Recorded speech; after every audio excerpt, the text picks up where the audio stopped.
കോൺഗ്രസ് വിട്ട് ബി.ജെ.പിയിലേക്ക് വന്നെങ്കിലും തൃശൂരിന്റെ തെരഞ്ഞെടുപ്പ് ഗോതയിൽ പത്മജ വേണുഗോപാലിന് സ്ഥാനമുണ്ടാകില്ല എന്നതിന്റെ സൂചനകളാണ് ഇപ്പോൾ പുറത്തുവരുന്നത്.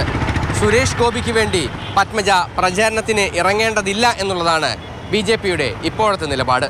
ലീഡർ കെ കരുണാകരന്റെ കുടുംബവുമായി എല്ലാ കാലത്തും അടുത്ത ബന്ധം പുലർത്തിയിരുന്ന വ്യക്തിയാണ് സുരേഷ് ഗോപി. പത്മജയും മുരളീധരനുമായും അതേ സൗഹൃദം കാത്തുസൂക്ഷിക്കുന്നു. അതുകൊണ്ട് തന്നെ തൃശൂരിൽ സുരേഷ് ഗോപിയും മുരളീധരനും മത്സരത്തിനിറങ്ങുമ്പോൾ വ്യക്തിപരമായ ആരോപണങ്ങൾ ഒഴിവാക്കാൻ രണ്ടുപേരും പ്രത്യേകം ശ്രദ്ധിക്കുന്നു. കോൺഗ്രസ് വിട്ട് ബി.ജെ.പിയിലേക്ക് വന്ന പത്മജയെ തന്റെ തിരഞ്ഞെടുപ്പ് പ്രചാരണങ്ങൾക്ക് തൃശൂരിൽ ഇറക്കേണ്ടതില്ലെന്ന നിലപാട് സുരേഷ് ഗോപി എടുക്കാനും ഈ വ്യക്തിബന്ധങ്ങൾ ഒരു കാരണമാണ്. തൃശൂരിൽ പത്മജ ബി.ജെ.പി പ്രചാരണത്തിനിറങ്ങിയാൽ വേണ്ടത്ര ഗുണം ഉണ്ടാകില്ലെന്ന കണക്കുകൂട്ടലും ബി.ജെ.പി നേതൃത്വത്തിനുണ്ട്. അതുകൊണ്ട് തന്നെയാണ് ഇതുവരേക്കും പത്മജയെ തൃശൂരിലെ പ്രചാരണത്തിന് ക്ഷണിക്കാത്തതും. ആവശ്യപ്പെട്ടിട്ടില്ല. അല്ല, അതിപ്പോ നമ്മള് ജ്യോത്സ്യന്മാരല്ല, എന്താ നാളെ സംഭവിക്കാന്ന് പറയാൻ. ചിലപ്പോ അവര് പറയില്ലെങ്കിൽ ഇല്ല, അത്രയേ. പത്മജ ബി.ജെ.പിയിലേക്ക് എത്തിയതിനെ കുറിച്ച് പോലും ചോദിക്കുമ്പോൾ സുരേഷ് ഗോപി പ്രതികരണത്തിന് തയ്യാറായിരുന്നില്ല.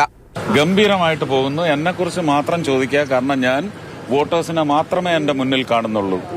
ആര് വരുന്നു, ആര് പോകുന്നു, ഇതിനൊക്കെ പ്രത്യേകിച്ച് കാരണം ഉണ്ടാവുമല്ലോ, അല്ലേ? അപ്പൊ അതുകൊണ്ട് ഇല്ലില്ല എന്റെ കാര്യം ചോദിക്കുക. കോൺഗ്രസിൽ നിന്ന് അർഹിച്ച പിന്തുണ ലഭിച്ചില്ലെന്നായിരുന്നു പത്മജയുടെ ആരോപണം.